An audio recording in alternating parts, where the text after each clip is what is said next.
Adrenal gland, ठीक है। और एड्रीनल ग्लैंड के अंदर हम स्टार्ट कर चुके थे, देखें।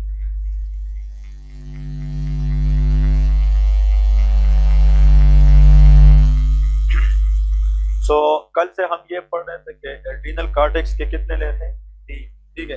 बाहर वाला कौन सा है, जोना ग्लोमेरुलोसा, फिर जोना फेसिकुलेटा एंड रेटिकुलेरस।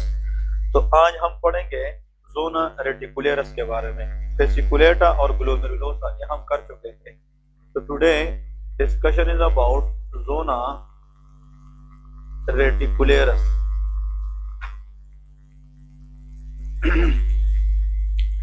कल के लेक्चर में हमने कार्टिसोल का डिस्कशन की है, आज हम लास्ट लेयर के बारे में पढ़ेंगे। तो लिखे, this is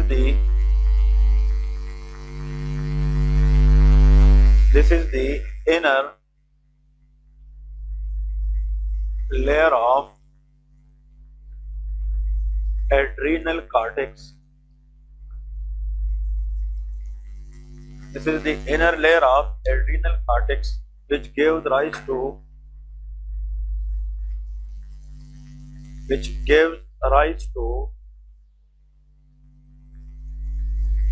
a steroid hormone। Muscle है ना अपर लिम्ब में, steroid hormone known as androgens, ठीक है जी, वेरी गुड। इसको हम क्या कहते हैं, एंड्रोजेंस हार्मोन। ये बहुत इंपॉर्टेंट पॉइंट है। जो लास्ट वाला लेयर है दैट इज कॉल्ड जोना रेटिकुलेरस। इस लेयर से जो ग्रुप ऑफ हार्मोन्स आते हैं उसको क्या कहते हैं, एंड्रोजन कहते हैं। लेकिन एंड्रोजन एक हार्मोन नहीं है, it is a group of hormone. ये कितने हार्मोन से मिलकर बनी है, 3 हार्मोन से, जिसके अंदर जो पहला हार्मोन आता है that is testosterone. First hormone we will discuss that is called testosterone, ठीक है। इसको हम आगे रिप्रोडक्टिव सिस्टम के कुछ लेक्चर में फर्दर डिटेल से इंशाल्लाह पढ़ेंगे। रिप्रोडक्टिव सिस्टम हम अलग पढ़ेंगे, ठीक है। तो उसमें हमने इसको डिटेल से फिर भी डिस्कस करना है। लेकिन जहां तक एंडोक्राइन सिस्टम की बात है तो इसके हम 2-3 पॉइंट्स पढ़ेंगे, it is very very important. तो लिखे, it is a major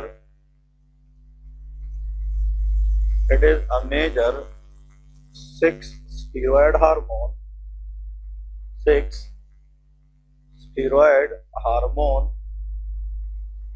which play a vital role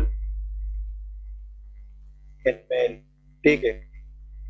तो remember, testosterone is the major 6 steroid hormone. ये स्टीरॉयड हार्मोन है लेकिन 6 steroid हार्मोन है, और इसकी जो वाइटल रोल है वो किसके अंदर होता है, मेल में होता है, ठीक है। इसके लिए क्या है, सिंथेसिस। इसकी सिंथेसिस कहाँ पे होती है, what is the site where testosterone is synthesised. एक तो हम पढ़ रहे हैं कि एंड्रोजन में आता है, और एंड्रोजन किस लेयर के अंदर बनती है, जोना रेटिकुलेरस। तो फर्स्ट साइट लिखे, zona reticularis, and zona reticularis is the part of adrenal gland. तो हम डायरेक्टली बोल सकते हैं कि one of the source of testosterone hormone is which gland, adrenal gland. और एड्रीनल ग्लैंड का कौन सा लेयर है, जोना रेटिकुलेरस, वेरी गुड, ठीक है। और नेक्स्ट है गोनेड्स। ये कहां से आ सकती है, गोनेड से। It come from reproductive system which is gonads. Gonads के अंदर male testis are the gonads, ठीक है। लेकिन इसको कहते हैं मेल गोनेड्स। इस तरह फीमेल गोनेड्स के अंदर ओवरीज है, तो मेल गोनेड्स के अंदर क्या आती है, टेस्टिस आती है। तो प्लीज यहाँ पे एक एमसीक्यूज क्वेश्चन आप लोगों ने यहाँ से पॉइंट आउट करना है कि in the testis we have 2 types of cells. One is called Leydig cells, एक को हम क्या कहते हैं, Leydig cells, another is Sertoli cells, ठीक है। ये हम आगे डिटेल से ही पढ़ेंगे, लेकिन इस क्लास में ये पॉइंट आप लोगों ने याद रखना है कि inside the mail testis which are human gonads, male gonads, it contain how many types of cell, 2 types, Leydig cell of the testis and Sertoli cells of the testis। इस Leydig cells, इसके अंदर testosterone hormone है, क्या होती है, testosterone, और वो testosterone hormone continuously बनाती है। तो अगर एग्जाम में क्वेश्चन आ जाए कि which cell is responsible for the production of testosterone, answer is leydig cell. और इस टेस्टोस्टेरोन को नरिशमेंट, न्यूट्रिशन, सपोर्ट प्रोवाइड करना किसका काम होता है? सर्टोली सेल का होता है। तो सर्टोली सेल के नीचे लिखे provide support and nutrition, provide support and nutrition to the testosterone hormone. This is the function of Sertoli cell. तो testis के अंदर the main functional cell is called Leydig cell, लेकिन supporting cell या nutrition providing cell हमारे पास कौन से हैं? ये Sertoli cells होते हैं। ठीक है, यही testosterone हार्मोन फिर टेस्टिस के अंदर जाकर स्पर्मेटोजेनेसिस करता है, ये स्पर्म की प्रोडक्शन कराता है। ठीक है, तो मेल सेक्स हार्मोन, अगर मेल है तो किस हार्मोन की वजह से है?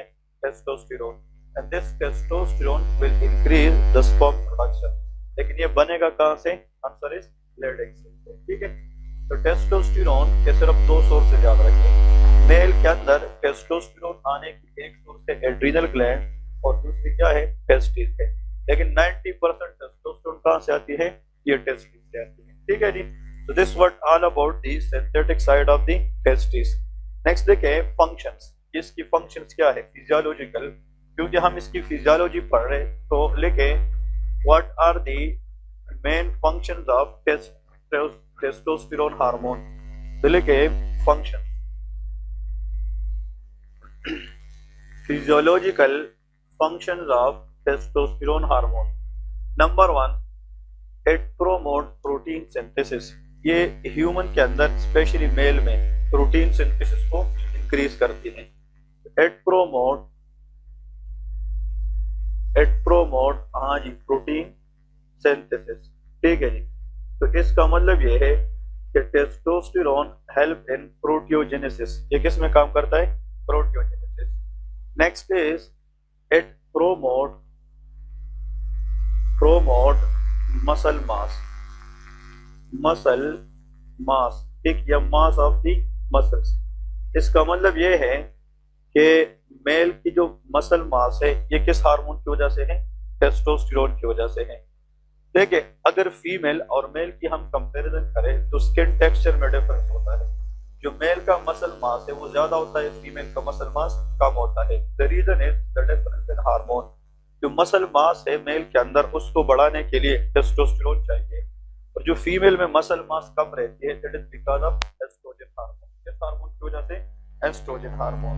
इस वजह से याद रखें कि muscular mass that is the function of testosterone. और नेक्स्ट इसमें लिखे it promote testosterone promote bone mass density,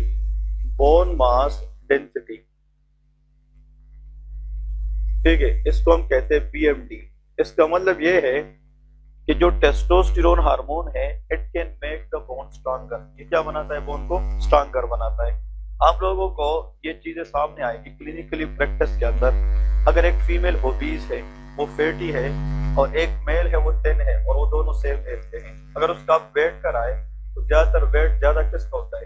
mail का होता है। इसका वजह यह है इसकी जो बोन मास डेंसिटी है वो फीमेल से क्या होती है? वो ज्यादा होती है। फीमेल की जो बॉडी है इसमें फैट डिस्ट्रीब्यूशन ज्यादा होता है, लेकिन बोन मास डेंसिटी क्या होती है? कम होती है।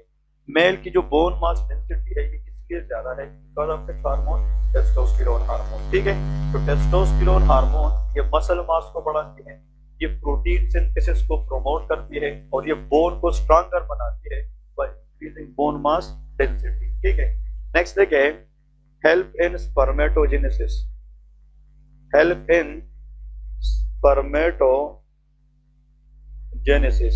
ठीक है, यूजुअली अराउंड प्यूबर्टी में टेस्टोस्टेरोन का जो लेवल है वो पीक पे होता है। And around the puberty spermatogenesis के अंदर कौन सा हार्मोन काम करता है? Testosterone hormone. ठीक है, तो इसका जनाब एडल्ट्स के अंदर this is the main function of testosterone in male. तो अगर एग्जाम में आ जाए तो what is the main function of testosterone in human adult mail? Answer is spermatogenesis, increase sperm production. Next देखें it also help in development of secondary sexual characteristic. Secondary sexual characteristic, ठीक है, secondary sexual characteristic. For example puberty के अंदर voice changes आती है क्या नहीं, तो लेके deepening of the voice, deepening of the voice मतलब ये है कि आवाज की जो बारीपन है, ठीक है, मेल की, देखिए फीमेल और मेल की जो वॉइस है उसमें फर्क है, मतलब जो फीमेल है उसकी वॉइस थिन और श्रिल होती है बिकॉज ऑफ एस्ट्रोजन, तो जो हमारा वोकल कार्ड है उसकी वॉइस की अंदर डीपनिंग करना, उसको बारी बनाना, किस हार्मोन का काम है, टेस्टोस्टेरोन. तो deepening of the voice around the puberty is one of the secondary sexual characteristic. Next देखें another very important, appearance of facial hair, इसको हम बियर्ड कहते हैं. Appearance of facial hair, that is also secondary sexual characteristic, that is also because of which hormone, testosterone hormone. आगे आ जाए यार, आगे सीटें खाली है, आगे आते रहे शाबाश. इसका मतलब ये है कि टेस्टोस्टेरोन हार्मोन का काम ये है कि ये सेकेंडरी सेक्सुअल कैरेक्टरिस्टिक को अपेयर करने में हेल्प करता है, ठीक है जी, ये इसका मेन पॉइंट है. प्यूबिक हेयर अपीयरेंस, ठीक है ना, बैठ जाए शाबाश, आ जाए बैठ जाए. ओके जी, तो these are the secondary sexual characteristic. जब मेल प्यूबर्टी में पहुंच जाए तो उसकी secondary sexual characteristic which include deepening of the voice, appearance of facial hair, appearance of the pubic hair, appearance of hair in the armpit, these all are the function of testosterone, ठीक है. Next देखें another important function of testosterone, it helps in the maturation of male reproductive organs, ठीक है. Male reproductive organs की maturation that is also done by testosterone hormone, ठीक है. और last but not the least important function is के it help in erythropoiesis. ये किस में काम करता है, help in erythropoiesis. Erythropoiesis is a process, physiological process of RBC production. Very good, ठीक है, RBC production, red blood cell. ये बोन मेरो के अंदर रेड ब्लड सेल को बनाने में हेल्प करती है. देखिए मेल और फीमेल में एचपी सेम होती है, क्या डिफरेंस होती है, डिफरेंस. मेल के अंदर एचपी का level as compare to female क्या होती है, ज्यादा. इसका एक वजह यह है कि male contain testosterone. Testosterone has a positive effect on RBC production. जब आरबीसी ज्यादा होगी तो एचपी लेवल भी ज्यादा होगा, ठीक है. फीमेल के अंदर एस्ट्रोजन है, estrogen has a negative effect on RBC production. So if the question comes, why male has a little bit more RBC than the female, the reason is testosterone hormone. इसका RBC production पे positive effect है. Number 8 लिखे, it help to initiate scrotum development in fetus, ठीक है. ये before the birth इसकी main function है. अगर फॉर एग्जांपल मेल बेबी है तो in pregnancy when the fetus still inside the mother uterus, उसके अंदर स्क्रोटम की डेवलपमेंट करना वो भी किस हार्मोन का काम है, टेस्टोस्टेरोन. तो testosterone also help in the maturation as well as in the initiation of male reproductive organ, specially scrotum. Scrotum exam में आता है कि अगर बाय बर्थ किसी मेल बेबी के अंदर टेस्टोस्टेरोन का लेवल कम आ जाए तो उसका कौन सा रिप्रोडक्टिव पार्ट सही तरीके से नहीं बना होगा, स्क्रोटम इसका आंसर होता है, ठीक है जी. ये जनाब सारे के सारे मेन फंक्शन हमने किसके डिस्कस किए हैं, टेस्टोस्टेरोन हार्मोन के. इसके फिर क्लिनिकल पैथोलॉजीज क्या है, इसकी आगे क्लिनिकल सिग्निफिकेंस क्या है, वो हम आगे पढ़ेंगे. ये सिर्फ इसकी फिजियोलॉजिकल कुछ पॉइंट्स थे ये आप लोगों को आने चाहिए. As far as physiology is concerned ये मेन पॉइंट्स आना चाहिए. अब इसमें से अगर हम एक बात आखिर में नोट में लेके टेस्टोस्टेरोन के बारे में, तो लेके टेस्टोस्टेरोन इज एनाबोलिक हार्मोन. ये कौन सा हार्मोन है, एनाबोलिक हार्मोन. देखिए हार्मोन की दो नेचर होती है, एक एनाबोलिक होता है और एक कैटाबोलिक होता है। अगर हम चीजों को जोड़कर मिलाएं और उससे कुछ प्रोडक्ट बनाएं वो एनाबोलिक है। अगर हम किसी चीज को तोड़कर टुकड़ों में कन्वर्ट करें वो क्या है, कैटाबोलिक है। जिस तरह 1+1 2 है तो 2 एनाबोलिज्म है, लेकिन 2 को तोड़कर 1+1 करना क्या है, कैटाबोलिज्म। ये प्रोटीन को बनाता है कि तोड़ता है, ये सिंथेसिस करता है, प्रोटीन को प्रोमोट करता है, ये मसल मास को प्रोमोट करता है, बोन मास डेंसिटी को प्रोमोट करता है। तो एक काम उसका एनाबोलिक है कि कैटाबोलिक है, एनाबोलिक। इस वजह से testosterone is a major anabolic hormone, ये भी याद रखना है, ठीक है। ओके, इसके बाद हम नेक्स्ट हार्मोन की तरफ जाएंगे, हेडिंग दे दे एस्ट्रोजन हार्मोन। अभी हम एस्ट्रोजन की कुछ इंपॉर्टेंट फंक्शंस पढ़ेंगे, क्योंकि एड्रीनल ग्लैंड के अंदर देखिए एक बात याद रखे आप लोग को, मैंने लास्ट टाइम ये बात की थी कि भाई छुट्टी ना क्या करें, आज फिर क्लास में जगह नहीं है, ठीक है ना। कल क्लास आधी नहीं थी और आज क्लास में जगह नहीं है, तो कल जो लोग नहीं थे लेक्चर में वो आज नहीं समझेंगे किधर क्या चल रहा है। So this is the reason that I am going to tell you again again कि मेडिसिन वो चीज है तब समझोगे जब पढ़ोगे, जब नहीं पढ़ोगे तो समझ नहीं आएगी, फायदा नहीं है। कोशिश ये करनी है कि अगर किसी इमरजेंसी की वजह से, बीमारी की वजह से या एग्जाम है किसी का और वो आज नहीं आना, प्लीज अपना जो प्रीवियस होमवर्क है वो किसी न किसी बंदे से अपने आप कंप्लीट क्या करें। यार आज मैं नहीं आया था, मुझे बताया आज सर ने क्या पढ़ाया, वो पढ़ के आएंगे तो ये समझ आएगी कि क्या चल रहा है। जो बंदा कल क्लास में था उसको पता है कि हम क्या करने जा रहे हैं, जो नहीं था उसको नहीं पता कि यार सर ने स्टार्ट कहाँ से लिया है और वो एंड कहाँ पे लेगा। क्लियर है कि नहीं? तो प्लीज जो लोग, एक तो ये है कि क्लास में छुट्टी ना करें, क्लास में अगर किसी भी वजह से छुट्टी करनी पड़े तो प्रीवियस लेक्चर जो है वो हमेशा देख के आया करें, वरना फिर बाद में नहीं समझ आएगी। क्लियर है? तो ये हम फिजियोलॉजी के अंदर एंडोक्राइन सिस्टम में एड्रीनल ग्लैंड पढ़ा रहे। Adrenal gland, the gland which is present above the kidney. Adrenal gland के दो पार्ट्स है, adrenal cortex and adrenal medulla. Adrenal cortex के फिर कितने लेयर्स थे? 3। जोना ग्लोमेरुलोसा जो एल्डोस्टेरोन हार्मोन देता है, जोना फेसिकुलेटा जो कार्टिसोल देता है, और जोना रेटिकुलेरस जो 3 हार्मोन देते हैं। उनमें से एक हमने पढ़ लिया testosterone. Next hormone is estrogen. अभी हम नेक्स्ट हार्मोन पढ़ेंगे which is called estrogen hormone.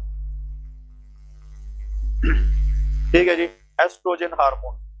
Estrogen hormones के बारे में ये लिखे, it is a major 6 steroid hormone of the female. ठीक है, ये मेल 6 स्टीरॉयड हार्मोन है, लेकिन किस जेंडर के लिए? फीमेल के लिए। तो लिखे, it is a major 6 steroid hormone of female. It is also anabolic in nature. ये क्या होता है? Anabolic. Exactly, it is homologous hormone like testosterone. जिस तरह testosterone is a male sex hormone for male, इसी तरह मेल जो female है उसकी सेक्स हार्मोन क्या है? That is estrogen. इसका काफी टेस्ट है, लेकिन just difference in the gender, एक मेल है और एक को फीमेल। ठीक है, नेक्स्ट देखे इसकी सिंथेसिस। इसकी जो सिंथेटिक साइट है वो क्या है? Number 1 zona reticularis that we are discussing right now. Estrogen की जो एक सोर्स है सिंथेसिस की वो क्या है? Zona reticularis which is the part of adrenal gland. ठीक है, ये एड्रीनल कार्टेक्स का पार्ट है विच इज एड्रीनल ग्लैंड। अगर हमने एज अ ग्लैंड याद रखना है तो एस्ट्रोजन हार्मोन की कुछ फॉर्म एड्रीनल ग्लैंड से सिक्रीट होती है। नेक्स्ट देखें ovaries. The very important point two remember कि जो फीमेल सेक्सुअल ऑर्गन है इसके अंदर एक क्या है? ओवरीज। Ovaries contain follicle. उन फोलिकल से कंटिन्यूअसली किस हार्मोन की सिंथेसिस होती है? Estrogen hormone. So the main site for estrogen synthesis in a female that is of ovary, लेकिन some percent of estrogen is also released by zona reticularis layer of adrenal gland. इसकी synthetic site है। अब लेके इसकी forms देखे, forms के कितनी forms में एस्ट्रोजन मौजूद होते हैं बॉडी के अंदर। Forms of oestrogen. ठीक है, Anyone can tell me some forms? Next, estradiol. और शाबाश, एक तो इसने बता दिया एस्ट्राडायोल, और क्या है? Anyone, this data is not present in the previous pages sessions, ठीक है? What are the forms of estrogen? Anyone in the class? Osama, Adil, next, शाबाश। Estrogen present in the blood in the form of एस्टिरोन, किस शक्ल में? Estrone. Next is estradiol. Number third is estriol, estriol, and fourth is called estetrol. ठीक है, ये चार form याद रखें। First is estrone, second is estradiol, estriol and estetrol. ठीक है, ये चार फॉर्म्स में एस्ट्रोजन बॉडी के अंदर पाया जाता है। अगर एग्जाम में आ जाए कि जो एस्टिरोन है दैट इज कॉल्ड एस्ट्रोजन 1, इसको E1 कहते हैं। E stand for estrogen, 1 mean type 1। और जो एस्ट्राडायोल है, डाई मीन E2, एस्ट्राई का मतलब क्या है? 3, और टेट्रा का मतलब 4 होता है, E4। So these are the different form of estrogen that is present in a female body। मतलब अगर हम ब्लड सीरम में देखें तो हमें एस्ट्रोजन की 4 शक्लें मिलेगी। ठीक है, लेकिन इसमें जो एमसीक्यूज क्वेश्चन आप लोगों ने याद रखने हैं वो ये है कि most potent and active form of estrogen is. अगर इन चारों के अंदर एग्जाम में क्वेश्चन आ जाए, इन चारों में से most potent and active form of estrogen क्या है? Answer is estradiol. वो क्या होता है? Estradiol, it is also known as E2। इसको हम क्या कहते हैं? E2। मतलब काम के चारों के चार है, मतलब डिफरेंट एरियाज पे चारों काम करते हैं, लेकिन इन चारों में से अगर मोस्ट स्ट्रॉन्गर और पोटेंट की हम बात करें तो क्या है? एस्ट्राडायोल है। ठीक है, another very important MCQ question, the form of estrogen, the form of estrogen that is predominantly produced in pregnancy। ठीक है, this is another MCQ question। अगर एग्जाम में ये आ जाए कि वो कौन सी फॉर्म है एस्ट्रोजन की जो प्रीडोमिनेंटली कब प्रोड्यूस होगी? प्रेगनेंसी में, दैट इज एस्टेट्रोल। वो कौन सा होता है? एस्टेट्रोल। So this is again one of the favorite question for the examiner to test in exam। E4 इसको हम कहते हैं। ठीक है, so estradiol is the major form of estrogen which is mainly produced in the pregnancy। लेकिन अगर good student should remember this point which will be very better कि pregnancy के अंदर ये कहाँ से आती है? ये फीटल लीवर सेल बनाती है। ये कहाँ से आती है? Fetal liver. ये माँ से नहीं बनती, मदर के अंदर नहीं, ये फीटस के अंदर उसकी हेपेटोसाइट से बनती है। जो फीटस होता है इनसाइड द मदर यूट्रस, उसकी जो लीवर सेल है दैट मेजॉरिटी प्रोड्यूस व्हाट? एस्टेट्रोल। तो एस्टेट्रोल आफ्टर द प्रेगनेंसी इसका लेवल ड्रास्टिकली क्या हो जाता है? कम हो जाता है। इसकी लेवल अगर हम सीरम के अंदर चेक करें तो ये हमें कब ज्यादा मिल सकता है? प्रेगनेंसी के अंदर। ठीक है, तो प्लीज रिमेंबर एस्ट्रोजन के चारों फॉर्म्स हैं, इनमें से जो most active and potent estrogen है इसका नाम क्या है? एस्ट्राडायोल। लेकिन प्रेगनेंसी के अंदर जो पीक पे हमें मिल सकता है वो क्या होता है? एस्टेट्रोल होता है। ठीक है जी, अब देखें फंक्शंस ऑफ एस्ट्रोजन, इसकी फंक्शन क्या है? जो फंक्शन हम पढ़ेंगे फीमेल सेक्सुअल ऑर्गन के लिए वो हम एस्ट्राडायोल के लिए पढ़ते हैं। ठीक है जी, तो लेके functions of estrogen hormone. What are the main functions of estrogen? तो लेके functions, number 1, help in development of female sexual organ. Female sexual organ की डेवलपमेंट या मैच्योरेशन में हेल्प करती है। ठीक है, नेक्स्ट देखें, very important, it make It makes the endometrium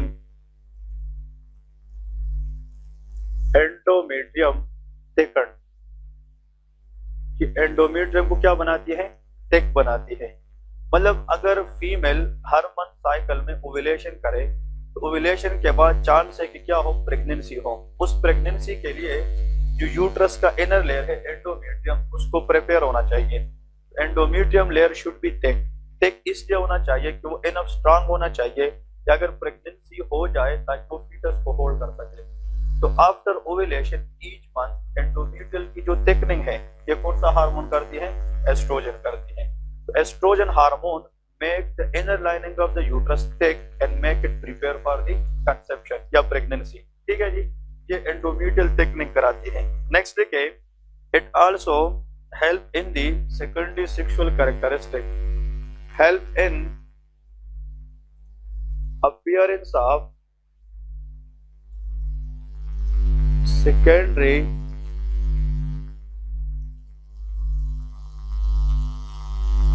sexual characteristics। ठीक है, for example appearance of pubic hair, armpit hair, voice changes, appearance of breast buds, etc. These all are secondary sexual characteristics, especially in females. When the female reaches to puberty, उसके अंदर जो changes आती है, that is done by which hormone? Estrogen hormone। ठीक है जी। Next देखिए, oestrogen का ये पॉइंट बहुत इंपॉर्टेंट है। It increases HDL, stand for high density lipoprotein। ठीक है, नाम सुना है क्या नहीं? एंड डिक्रीजेस LDL, ये पॉइंट बहुत इंपॉर्टेंट है। ठीक है, क्लिनिकली HDL लेवल को बढ़ाती है और किसकी लेवल को कम करती है, LDL। HDL stand for high density lipoprotein और LDL stand for low density lipoprotein. देखें, अगर हम फॉर एग्जांपल इसकी कंपैरिजन देखें तो the largest internal organ of the body is liver। For example देखें, liver contain how many lobes? 2 lobes, left hepatic lobe and right hepatic। यहाँ पे falciform ligament होता है। ठीक है, अब जो हार्ट है इसको ब्लड सप्लाई करने वाली artery, that is called coronary artery। The main supplier of the heart is which artery? Coronary artery। ठीक है जी, ये लीवर है। अब देखिए, यहाँ पे सिर्फ सिंपल मैकेनिज्म याद रखें कि लीवर कैन स्टोर कोलेस्ट्रॉल। इसके अंदर क्या स्टोर होती है, कोलेस्ट्रॉल, क्योंकि बॉडी की जितनी मेटाबॉलिज्म है वो लीवर के अंदर होती है। अब देखें, अगर हम कोलेस्ट्रॉल को लीवर से लेकर इस कोरोनरी आर्टरी के अंदर डिपोजिट करें तो कोलेस्ट्रॉल प्लेक या कोलेस्ट्रॉल थ्रोम्बस बनेगा कि नहीं? और जब ये थ्रोम्बस बनेगा, it can make the artery hard. ये आर्टरी को क्या बनाएगी, हार्ड बनाएगी, which is called एथेरोस्क्लेरोसिस। इसको क्या कहते हैं, एथेरोस्क्लेरोसिस, जिसकी वजह से blood supply to the heart आहिस्ता आहिस्ता क्या हो जाएगी, कम हो जाएगी और इससे हार्ट अटैक के चांसेस आएंगे। क्लियर है कि नहीं? अब अगर हम कोलेस्ट्रॉल को लीवर से लेकर इस वेसल पे डिपोजिट करें, दैट इज गुड फंक्शन और bad? That is bad. This is done by LDL। ये किसका काम है, LDL। जो लो डेंसिटी लाइपोप्रोटीन है, it take cholesterol from the liver and deposited in different tissues of the body including coronary artery। So LDL is a good cholesterol or bad? इसको bad cholesterol कहा जाता है। लेकिन इसका जो खिलाफ काम करने वाला है वो क्या है, HDL है। HDL कोरोनरी आर्टरी से कोलेस्ट्रॉल को वापस किधर लेके जाता है, लीवर में, ताकि इसके अंदर क्या ना बने, थ्रोम्बस ना बने और ब्लड सप्लाई हार्ट को कम ना हो जाए। तो this done by which one, HDL। HDL is a good cholesterol. ठीक है, HDL को गुड कोलेस्ट्रॉल कहा जाता है और LDL को बैड कोलेस्ट्रॉल कहा जाता है, क्योंकि LDL promote atherosclerosis but HDL prevent atherosclerosis. ठीक है, तो अगर आप किसी पेशेंट की लिपिड प्रोफाइल टेस्ट करें तो जब लेबोरेटरी से पेशेंट टेस्ट लेके आता है उसमें HDL लेवल भी होता है और LDL। जितना HDL ज्यादा होगा, LDL कम होगा, that will be a good sign for the patient. ठीक है, और इसके अंदर एथेरोस्क्लेरोसिस का रिस्क क्या होगा, वो कम होगा। अब फीमेल के अंदर एस्ट्रोजन हार्मोन का ये बहुत इंपॉर्टेंट काम है कि एचडीएल लेवल को बढ़ाती है और एलडीएल लेवल को कम करती है, और इस फंक्शन की वजह से estrogen in the female prevent the onset of heart attack. ये हार्ट अटैक की रिस्क को क्या करती है, कम करती है। लेकिन जब फीमेल मेनोपॉज में चली जाती है आफ्टर द एज ऑफ 51, जब उसकी मेंसेस परमानेंट क्या हो जाती है, स्टॉप हो जाती है, फिर एस्ट्रोजन हार्मोन का लेवल उतना ज्यादा नहीं रहता कि वो इन दोनों पे काम करे। फिर after the age of 51 female के अंदर हार्ट अटैक के चांसेस क्या होते हैं, ज्यादा होते हैं। ठीक है, लेकिन रिप्रोडक्टिव एज का मतलब ये है कि 15 से लेके 51 तक, 15 साल से लेके 51 ईयर तक, इन बिटवीन जब फीमेल की रिप्रोडक्टिव स्टेज होती है उसमें फीमेल को हार्ट अटैक के चांसेस हो एज कंपेयर टू मेल क्या होते हैं, बहुत कम होते हैं। हार्ट अटैक से ज्यादातर मेल मरते हैं कि फीमेल, मेल ज्यादा होते हैं। द रीजन इज इन और testosterone this is not done. जो हमारा टेस्टोस्टेरोन है इसमें एचडीएल एलडीएल एक्टिविटी नहीं है, लेकिन फीमेल में प्रोटेक्टिव मैकेनिज्म है हार्ट अटैक के खिलाफ, क्योंकि एचडीएल को प्रोमोट करता है और किसको इनहिबिट करता है, एलडीएल को इनहिबिट करता है। ठीक है, नेक्स्ट देखिए अनदर इंपॉर्टेंट, ये बहुत इंपॉर्टेंट पॉइंट था, ठीक है, तो रिमेंबर इट। सो इंसिडेंस के लिहाज से MI myocardial infarction is more common in male as compare to female. The reason is protective hormone which is called estrogen hormone. ठीक है, another very important function of estrogen in the female is के it help in the bone strength. ये किस में काम करती है, bone strength. इसका मतलब ये है by decreasing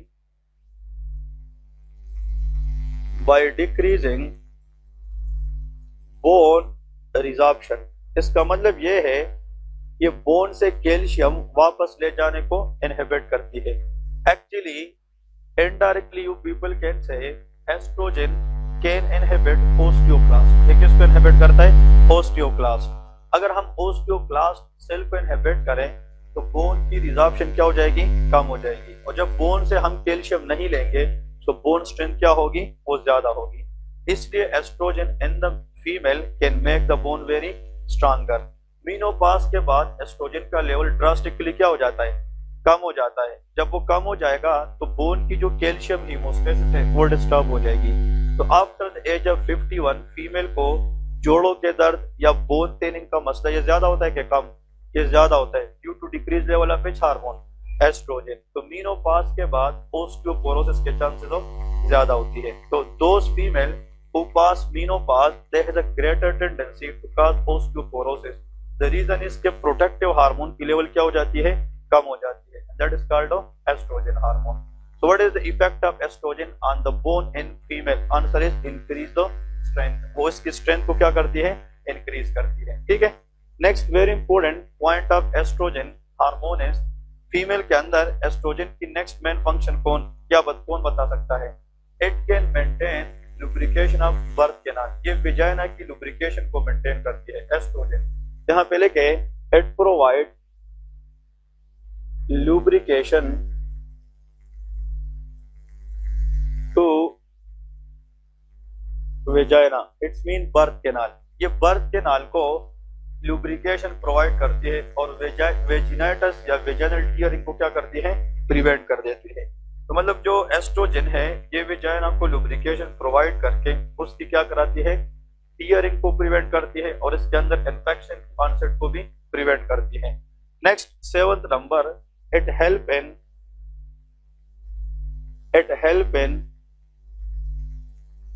hypertrophy. What is hypertrophy? Increase in size of breast around pregnancy and lactating mothers. ठीक है, lactating mothers. It's mean breast hypertrophy, increase in the size of breast, that is called hypertrophy of the breast. So around the pregnancy and lactating mother, उसकी जो breast की जो size increase हो जाती है, that is due to which hormone? Estrogen hormone. Estrogen hormone का एक काम हो ये भी है। और next इसका एक और important काम है, it help in the fat distribution in female body. मतलब female body की जितनी भी fat distribution है legs में, ठीक है, breast के अंदर, ये सारा किस हार्मोन की वजह से है? एस्ट्रोजन की वजह से है। तो अगर आप लोग इतने भी फंक्शन याद रख ले that is more than enough. आप लोग को मेन फंक्शन याद रहने चाहिए कि एस्ट्रोजन हार्मोन क्या है। It is the same homologous hormone exactly like male के लिए जो क्या काम करता है, टेस्टोस्टेरोन। ठीक है, अब इसके बाद next last hormone that is progesterone. तो हेडिंग दे दे कि what is meant by progesterone. ये हम जस्ट इसकी बहुत सिंपल फिजियोलॉजिकल पॉइंट्स बता रहे हैं, इसकी रिप्रोडक्टिव सिस्टम में हम बहुत ज्यादा डिटेल पढ़ेंगे। ठीक है, नेक्स्ट देखे कि इसमें आ यार है पहले के progesterone.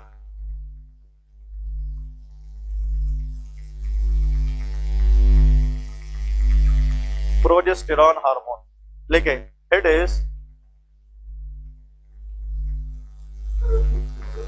Sex steroid hormone of female reproductive system.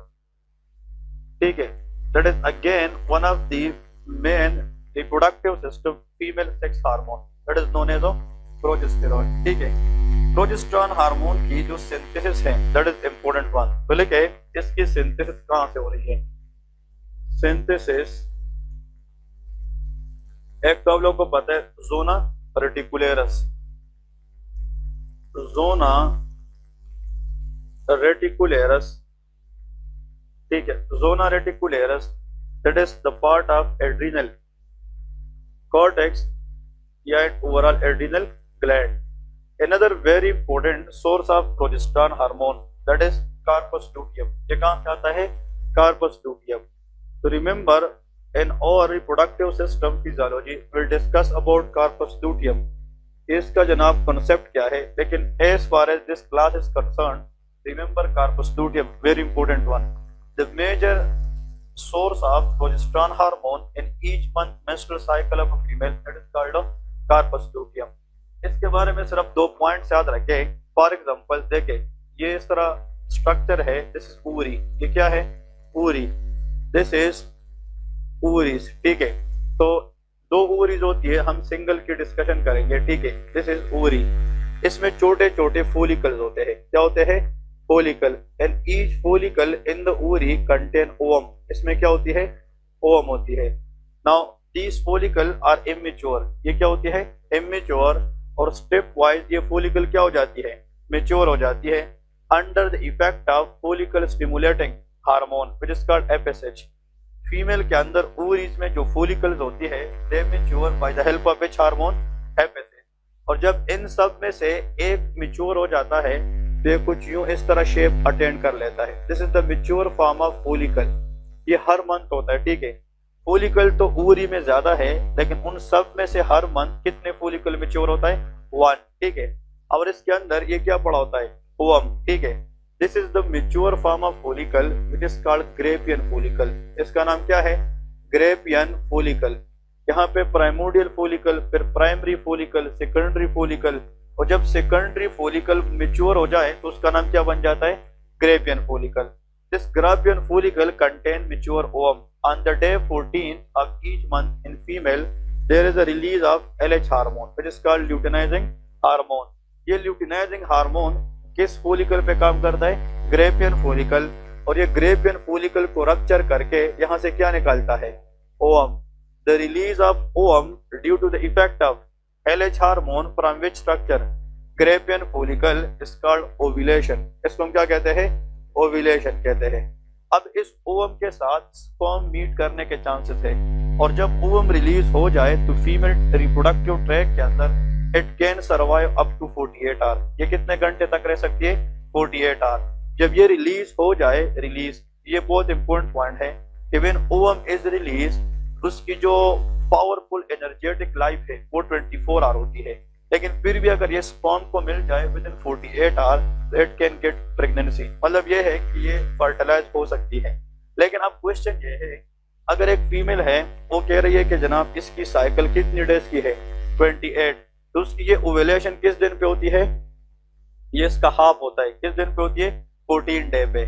इसका मतलब ये है कि अगर एक फीमेल है उसकी 28 डेज की साइकिल है तो उसकी ओव्यूलेशन कितने दिनों के बाद होगी? 14 डे पे। इसका मतलब अगर कपल्स है और वो कंसीव करना चाहे, प्रेगनेंसी करना चाहे, तो आप उसको बताएंगे बीइंग अ डॉक्टर के you both of couple should enter course on which day, 14 day. Clear है। लेकिन अगर फॉर एग्जांपल वो सेक्सुअल इंटरकोर्स किस डेट पे करते हैं, 12 डे पे करते हैं, तो अगर मेल स्पर्म फीमेल वेजाइना में चली जाए तो sperm can stay for 5 to 7 days. ये कितने दिन तक रह सकती है, 5 to 7 डेज। तो अगर 12 डे पे स्पर्म वेजाइना ट्रैक्ट में गई है तो वो तो 12 डे से 17 डे तक हो सकती है ना, तो फिर किस डेट पे ओव्यूलेशन होगी, 14 डे। इसको कहते हैं फर्टाइल पीरियड। इसको क्या कहते हैं, fertile period. We will discuss this later. लेकिन यहाँ पे इस ग्लैंड के साथ ये जो कंसेप्ट है कि हर मंथ में ओवरी के अंदर फीमेल में बहुत से फोलिकल जो इमेच्योर पड़े हैं उनमें से एक क्या हो जाता है, मेच्योर। और उस एक मेच्योर फोलिकल का नाम क्या है, ग्रेपियन फोलिकल। पिट्यूटरी ग्लैंड से उस पर हर मंथ एक हार्मोन काम करने आता है, that is called luteinizing hormone. तो देखे एक एमसीक्यूज ये है फिजियोलॉजी के अंदर, which hormone is responsible in a female for follicular maturation, answer is FSH. लेकिन ओवम को रिलीज करने के लिए, ओव्यूलेशन के लिए क्या चाहिए, एलएच हार्मोन चाहिए। क्लियर है। जब ये ओवम रिलीज हो जाए तो देखिए ओवरी के अंदर ये क्या रह गया, ये ग्रेपियन फोलिकल था, लेकिन अब इसके अंदर क्या नहीं रहा, ओवम। तो the same Graafian follicle after what, ovulation, is called corpus luteum. इसको हम कार्पस लूटियम कहते हैं। इसको हम क्या कहते हैं, corpus luteum. So if the question come, what is corpus luteum? It is the same Grappian follicle but after ovulation. अगर मेच्योर फोलिकल हो उसके अंदर ओवम डाले तो फिर ये क्या बन जाएगा, ग्रेपियन फोलिकल। लेकिन अगर मेच्योर फोलिकल से हम ओवम निकाले तो क्या बन जाएगा, कार्पस लूटियम बनेगा। तो कार्पस लूटियम ओव्यूलेशन से पहले बनता है कि बाद में, ये बाद में बनता है। अब देखें ओवम रिलीज हुई है, अब चांस है कि इसको स्पर्म मिल जाए। अब जो प्रेगनेंसी है उसको अचीव करने के लिए फीमेल रिप्रोडक्टिव ट्रैक्ट में क्या है, यूट्रस है। यूट्रस का जो इनर लाइनिंग है that is called endometrium.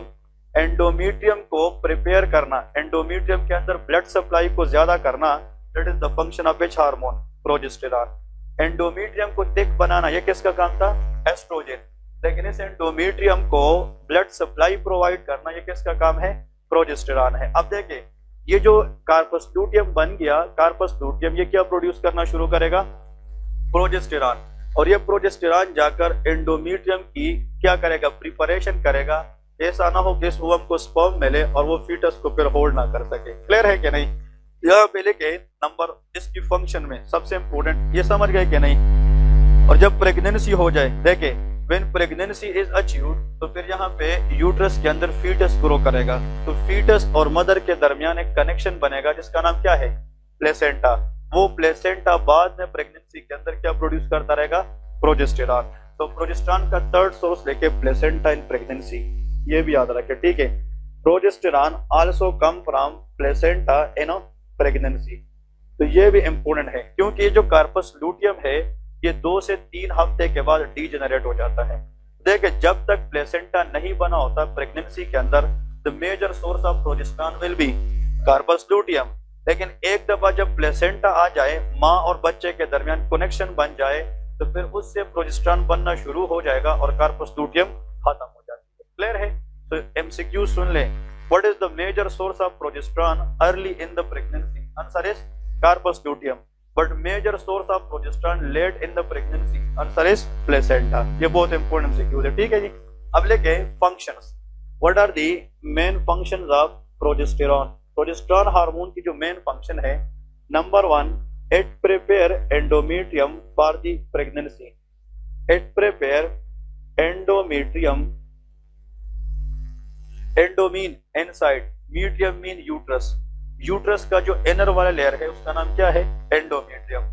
It prepare endometrium for pregnancy, ठीक है, फॉर प्रेगनेंसी। एक इसका पॉइंट ये है कि यूट्रस का जो इनर लेयर है प्रेगनेंसी के लिए प्रिपेयर करना, ये किसका काम है, दैट इज कॉल्ड प्रोजेस्टेरॉन, ठीक है। नेक्स्ट देखिए progesterone inhibit lactation mean milk production, ठीक है, इन प्रेगनेंसी। मतलब प्रेगनेंसी के अंदर जो मदर्स होती है उसकी मिल्क प्रोडक्शन की जो अमल है वो नहीं होती। जब प्रेगनेंसी खत्म हो जाए तो फिर माँ को बच्चे को फीड करना चाहिए। एक्चुअली एग्जाम में ये क्वेश्चन, ये स्टार इम्पोर्टेंट एमसीक्यूज क्वेश्चन है कि which of the following hormone is responsible to inhibit milk production in the breast specially during pregnancy. Answer is progesterone. और प्रोजेस्टेरॉन की जो मेन सोर्स है प्रेगनेंसी के अंदर वो क्या है? प्लेसेंटा है। तो जब बच्चा पैदा हो जाता है डिलीवरी के बाद माँ और बच्चे के दरमियान वो कनेक्शन खत्म हो जाती है, that is called off placenta. जब प्लेसेंटा नहीं रहेगी तो किसका लेवल कम हो जाएगा? प्रोजेस्टेरॉन। जब ये कम होगा तो रिलेटिवली कौन सा प्रोसेस स्टार्ट हो जाएगा? लैक्टेशन। तो आफ्टर द बर्थ फिर मदर जो है वो अपने बच्चे को फीड करना स्टार्ट करती है। ठीक है, इसका मतलब ये है कि लैक्टेशन का जो अमल है या मिल्क प्रोडक्शन का जो अमल है that is started after the birth. लेकिन ड्यूरिंग प्रेगनेंसी लैक्टेशन की जो अमल है वो क्या होती है? इनहिबिट होती है, and that is due to which hormone? Answer is progesterone. ठीक है, नेक्स्ट देखें, progesterone hormone increase milk secreting apparatus in the female breast। तो लिखे it increases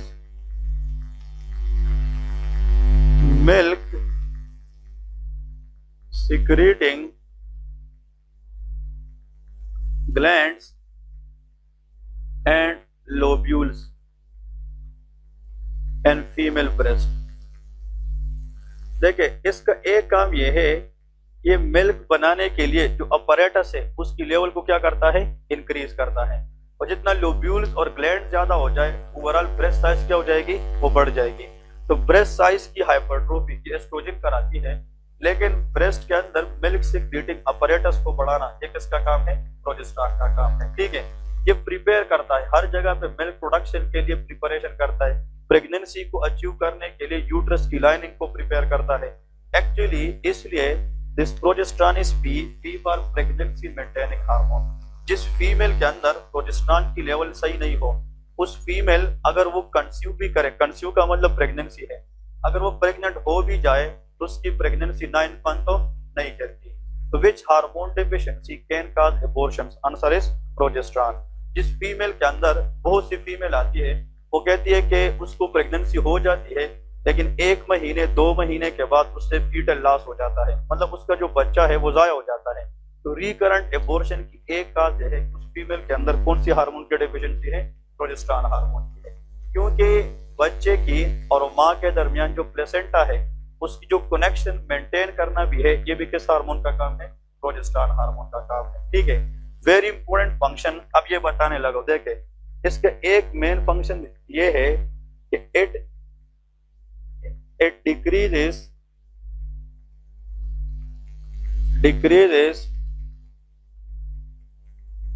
the autoimmune response of mother against fetus। ये बहुत important point है, clear है। अब अगर फॉर एग्जांपल बिफोर प्रेगनेंसी अगर प्रेगनेंसी नहीं है तो देयर इज नो फीटस। अब देखे बॉडी के अंदर बॉडी आना, with in the mother there is a foetus, body के अंदर बॉडी है। अब एक्चुअली जो फीटस है वो एक एक्स्ट्रा बॉडी है मदर के लिए, तो एक एंटीजन है कि नहीं? और हो सकता है कि इस फीटस के खिलाफ जो माँ की इम्यून सिस्टम है वो एबनॉर्मली क्या करे? एंटीबॉडीज प्रोड्यूस करे। तो ऑटो इम्यून रिएक्शन के चांसेस हो सकते हैं कि नहीं, और इससे फीटल लॉस हो सकता है। अब जो फीटस बन रहा होता है ये माँ के लिए एक स्टिमुलस होता है, माँ की इम्यून सिस्टम उसको रिकॉग्नाइज करती है यहाँ पे कोई एंटीजन है। लेकिन इम्यून सिस्टम की रिस्पांस को कम रखने के लिए अल्लाह ने कौन सा हार्मोन बनाया है? प्रोजेस्टेरॉन है। Progesterone can make the immune system cool and calm to decrease the immune responses against which fetus, ताकि बच्चे को दाया ना कर सके। अगर ये प्रोजेस्टेरॉन ना होता तो इस फीटस के खिलाफ अपनी मदर क्या बनाती? एंटीबॉडी, और फीटस लॉस के चांसेस ज्यादा होते। इस वजह से अगर फीटस की लॉस नहीं होती पूरी प्रेगनेंसी में तो किस हार्मोन की वजह से होता है? प्रोजेस्टेरॉन। इस वजह से progesterone is pregnancy maintaining hormone. इसका दूसरा नाम क्या है? प्रेगनेंसी मेंटेनिंग हार्मोन है। तो this what all about the main functions of progesterone. और last but not the least it also decrease uterus contractility. ये यूट्रस की कंट्रैक्शन को क्या करती है? काम करती है। So it decrease contractility of what? Answer is uterus. ये यूट्रस की कंट्रैक्टिलिटी को कम करता है। देखिए, अगर यहाँ पे for example we draw a simple uterus, देखिए this is the female reproductive part. Uterus की ये वाली जो मेन एरिया है दैट इज कॉल्ड बॉडी, इसको क्या कहते हैं? बॉडी। और यहाँ पे lower part of the uterus is called cervix, cervix, and this is birth canal is called vagina. ठीक है, अब यहाँ पे मेन पॉइंट याद रखे, गायनेकोलॉजी के अंदर यूट्रस के लिए जो वर्ड यूज होता है दैट इज कॉल्ड मेट्रियम। इसको हम क्या कहते हैं? मेट्रियम। इसलिए क्लिनिकल मेडिसिन में आप लोग को पता चल जाएगा कि कुछ फीमेल्स आती है पेल्विक पेन के साथ, जब उसकी अल्ट्रासाउंड की जाती है तो उसको इन्फ्लेमेशन होती है किस पार्ट की? यूट्रस की। यूट्रस की इन्फ्लेमेशन को मेट्राइटिस कहते हैं। क्या कहते हैं? मेट्राइटिस। इस वजह से याद रखे the medical term use for the uterus is called मेट्रियम। अब इस यूट्रस के अंदर फीटस ने 9 मंथ्स ग्रो करना है, तो अल्लाह ने इसको बाहर से एक सपोर्ट प्रोवाइड किया है। इसके 3 लेयर्स होते हैं। एक इसका सबसे आउटर लेयर होता है जिसका नाम है पेरीमेट्रियम। इसका नाम क्या है? पेरीमेट्रियम। और फिर इसके बाद जो मिडल वाला लेयर है इसका नाम मायोमेट्रियम, और अंदर वाला एंडोमेट्रियम। तो uterus is surrounded by 3 layers. जो फाइब्रस टिश्यू से बना है प्रोटेक्टिव लेयर वो पेरीमेट्रियम है। फिर जो स्मूथ मसल से बना है इसका नाम क्या है? मायोमेट्रियम। और अगर बच्चा और माँ के दरमियान जो कनेक्शन बनेगी वो किस लेयर के साथ अटैच होगी? Endometrium. So which layer has to be prepared for pregnancy? Endometrium.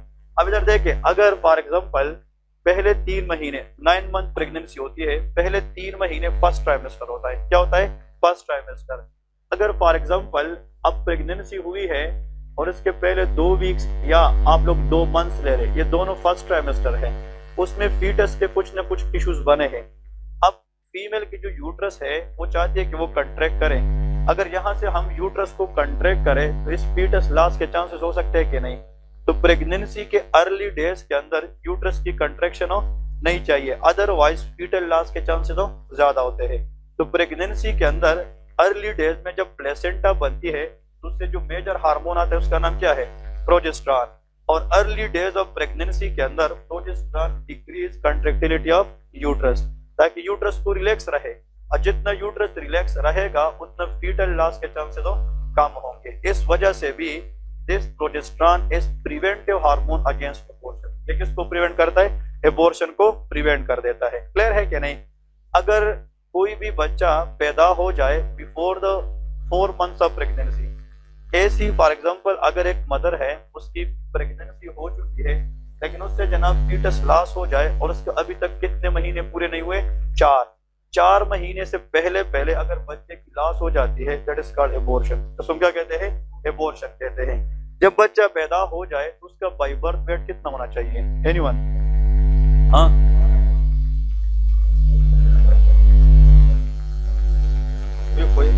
हाँ, ओके, हाँ, कितना? 5? एनीवन? रेंज बताए, रेंज बताए। 30 kg? हाँ,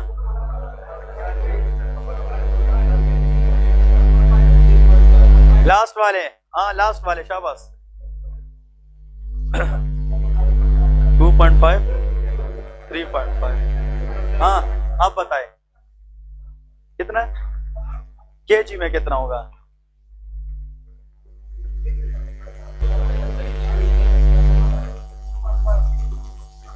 ओके, ये एमसीक्यूज आता है। देखे, जब चाहे वो मेल हो या फीमेल बेबी, इसकी जो गायनेकोलॉजी के अंदर एवरेज वेट किया जाता है on the day of birth वो 2 से लेके 3 kg के दरमियान होना चाहिए।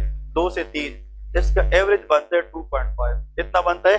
2.5 kg। मतलब वो बच्चे जो 3 kg से ज्यादा हो उसको मैक्रोसोमिक बेबीज कहते हैं, और जो 2 से कम हो वो माइक्रोसोमिक होते हैं। ठीक है, लेकिन 2 kg से लेके 3 kg के दरमियान इसका नॉर्मल क्या होना चाहिए? वेट होना चाहिए। अगर एक बच्चे की लॉस हो जाती है, फॉर एग्जांपल फीटल लॉस, या डिलीवरी हो जाती है, चाहे वो 8 मंथ्स हो, 9 मंथ्स हो या 6 मंथ हो, लेकिन बाय बर्थ बच्चे का जो वेट है वो ½ kg से कम है। कितने kg से? ½ kg से कम। 500 ग्राम बहुत कम होता है।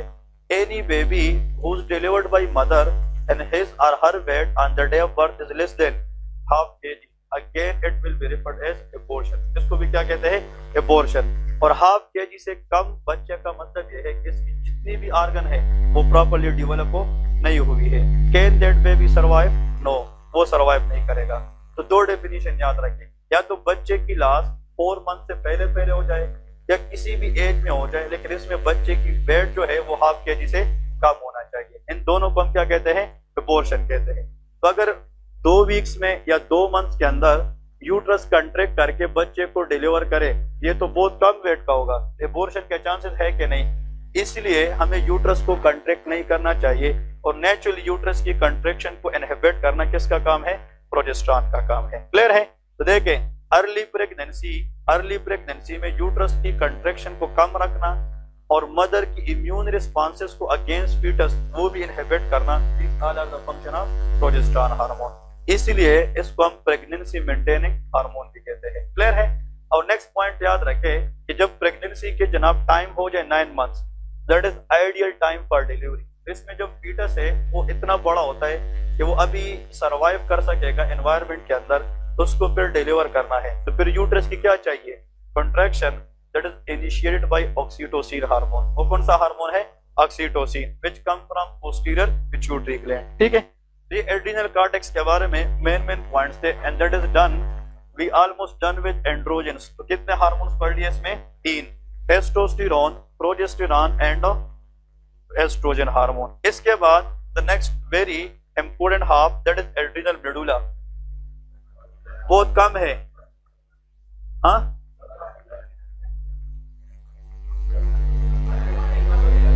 बात सुने, ये सिर्फ 5 मिनट का है. 5 एड्रिनल, बात सुने, एड्रिनल मेडुला ये ऑटोनोमिक नर्वस सिस्टम के अंदर हम पढ़ेंगे. सिर्फ नोट्स में इसका 5 मिनट का एक टेबल बनाएं. ठीक है, कल से हम पेंक्रियास पढ़ेंगे इंशाल्लाह. ठीक है ना? ओके. एड्रिनल मेडुला में लिखे इट इज दी, प्लीज बात है ना, it is the inner part of adrenal gland.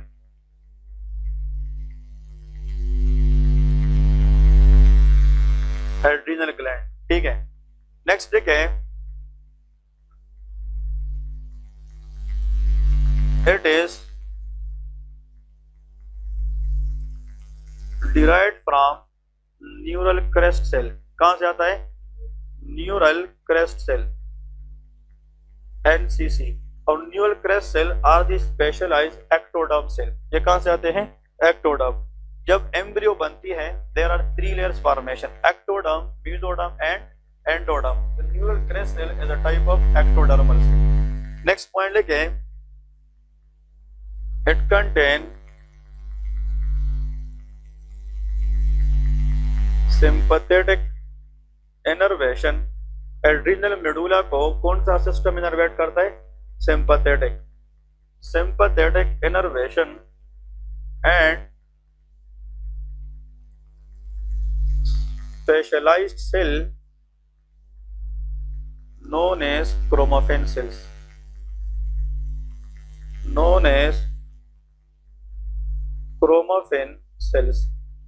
Adrenal medulla के अंदर न्यूरॉन्स होती है and those neurons are sympathetic in nature. एक पैरासिम्पैथेटिक होता है और क्या होता है? सिंपैथेटिक. सिंपैथेटिक वो न्यूरॉन्स होती है जो स्ट्रेस कंडीशन में एक्टिवेट होती है. जब हम किसी फ्लाइट या फाइट मूड में होते हैं या स्ट्रेसफुल सिचुएशन में होते हैं तो कौन सा सिस्टम फाइट करता है? सिंपैथेटिक. तो sympathetic system is a emergency system. इसकी जो न्यूरॉन है ये किस पार्ट को इनर्वेट करते हैं? Adrenal medulla. इसका मतलब अगर हम किसी स्ट्रेसफुल सिचुएशन में होते हैं, जिस तरह ट्रोमा है, एंजाइटी है, डिप्रेशन है, इन सब केसेस के अंदर अगर फाइट करने वाली पार्ट है एड्रिनल ग्लैंड, तो वो ज्यादातर क्या है? एड्रिनल मेडुला है. क्योंकि इस एड्रिनल मेडुला के अंदर कौन सी सिस्टम काम करती है? Sympathetic system. और इसमें एक स्पेशलाइज्ड किस्म के सेल होते हैं which is called chromaffin cells. And these chromaffin cells secrete catecholamine. ये क्या रिलीज करती है? कैटाकोलामीन. ये मैंने आप लोगों को बताया था. ठीक है, कैटाकोलामीन. और कैटाकोलामीन कंटेन 3 थिंग्स. ठीक है, जिसमें लेके epinephrine which is also known as adrenaline. तो लेके एड्रेनालिन एड्रेनालिन का दूसरा नाम क्या है? एपिनेफ्रिन। प्लीज रिमेम्बर इट, ठीक है। ये हम ऑटोनोमिक नर्वस सिस्टम में डिटेल से पढ़ेंगे, ठीक है। यहाँ पे एंडो के अंदर इसका कोई इतना रोल हो है ही नहीं। नेक्स्ट देखिए nor adrenaline. Nor adrenaline is called nor epinephrine. Norepinephrine and dopamine. These three things combined together is called catecholamine. ठीक है, इन तीनों को हम क्या कहते हैं? कैटाकोलामिन कहते हैं। ये जो एड्रेनालिन है, this adrenaline act on alpha 1 receptor, alpha 2, beta 1 and beta 2। ये उस दिन भी बताया था मैंने। जो नॉरेपिनेफ्रिन है या noradrenaline, it has alpha 1, alpha 2, beta 1 but no beta 2 activity. ये एमसीक्यूज आता है। एपिनेफ्रिन और नॉरेपिनेफ्रिन में सिर्फ डिफरेंस किस रिसेप्टर का है? बीटा 2। और beta 2 receptor present in the bronchus, ये एयरवे में होता है। जो आस्थमा पेशेंट है उसमें ब्रोंको क्या होती है? कंस्ट्रक्शन। तो हमें ऐसा ड्रग देना है कि वो बीटा 2 को एक्टिवेट करके क्या करे? Bronco dilation. हम एड्रेनालिन देंगे कि नॉरेड्रेनालिन? एड्रेनालिन देंगे because this is beta 2 activity. तो सिर्फ एमसीक्यूज में याद रखें, the drug of choice for any severe reaction of asthma patient, answer will be adrenaline because of which receptor activity? Beta 2. Dopamine can act on D1 receptor, D2, D3, D4 and D5। ये 5 किस्म के receptor पे काम करता है। इन receptor पे जब काम करेगा तो कौन सी इफेक्ट आएगी, क्या करेगा, ये हम ऑटोनोमिक नर्वस सिस्टम में पढ़ेंगे, ठीक है। लेकिन ये सारे के सारे जितने भी ये तीनों हार्मोन्स ड्रग के हैं, ये सब तब आते हैं when there is some stressful situation. ये एंजाइटी में, डिप्रेशन में या फ्लाइट और फाइट कंडीशन के अंदर ज्यादातर काम करते हैं। जस्ट रिमेंबर कि ये तीनों के तीनों ये क्रोमाटिन सेल से आते हैं और इन तीनों की कॉम्बिनेशन को क्या कहते हैं? Catecholamine. And they come from which part of the adrenal gland? Adrenal medulla. Just remember this much, ठीक है। इसकी फिर डिटेल हम ये भी पढ़ेंगे अल्फा 1 रिसेप्टर कहाँ पे है, अल्फा 2 कहाँ पे है, बीटा 1 कहाँ पे है, बीटा 2। इन रिसेप्टर की लोकेशन पढ़ेंगे और अगर कोई ये रिसेप्टर एक्टिवेट करेगा what will be the outcome, वो हम अलग डिस्कस करेंगे। Just remember for the sake of endocrine physiology this much case आप लोग को कल को पता होना चाहिए कि यार ये हम जब पढ़ेंगे तो ये रिसेप्टर ज़हन में होना चाहिए। यार सर ने बताया था कि 4 रिसेप्टर पे काम करेगी, ये 3 पे करते हैं, 5 पे करता है। फिर इन रिसेप्टर की लोकेशन और उसकी इफेक्ट जो है वो हम अलग पढ़ेंगे, ठीक है। तो अभी ब्रेक करें 10 मिनट पर एनाटॉमी के लेक्चर में, ठीक है।